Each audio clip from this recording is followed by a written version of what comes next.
قامت شما ده. مایلش خیر نغز مانه. ببخشید نام شما چی بود؟ سمینه.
حاضر یک لحظه. الو چه جان؟ در رو کشوید؟ من شما رو با یک نفر شناس میکنم. خب مدارتون. السلام علیکم چه جان؟ سلام. شناس شوید این دوست داشته من امید. با خونه دارم. حاضر یک دقیقه.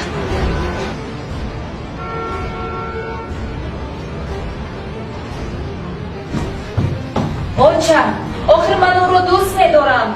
دوست میداری؟ دوست آخر میدارم. من 9 سالیم از تو عقل داری؟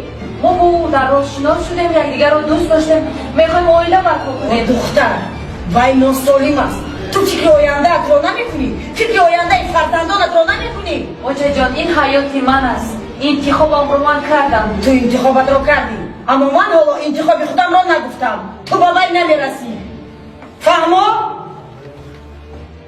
تو میکنم خیر کیا دعوت میکنم؟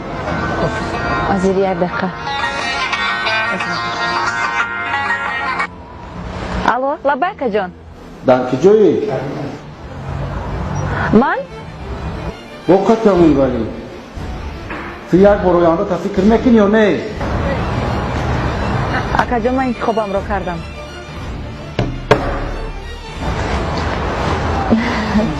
دیدین تمام خوب تشکر. نه از خانه است. بخیر؟ بخیر است. بعدم میخوام توی منو در کجا باید میگردم.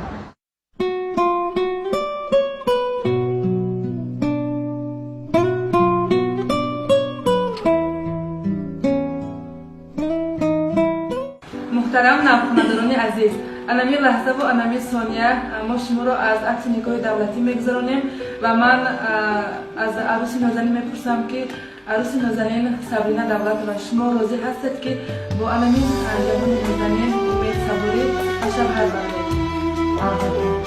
داماد عزیز امید صبوری شما راضی هستید که با انمی دختر نازنین صبرینه دولت و ازدواج نمایید؟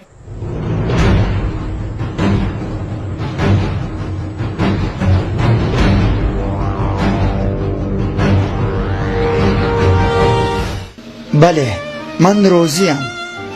من هیچگاه معیوب نبودم. با این رفتار را میخواستم دختری را پیدا نمایم که برای او دولت و ثروت، سطح زندگی و وضع سلامتی من هیچ اهمیتی نداشته باشد. برایش مهم هم دل و هم نفس خوب لازم باشد و من همسفر آرزوهای خود را پیدا کردم.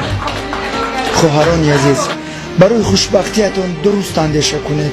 دولت و ثروت نه همه وقت شما را خوشبخت کرده میتواند. اویله را مقدس دانید.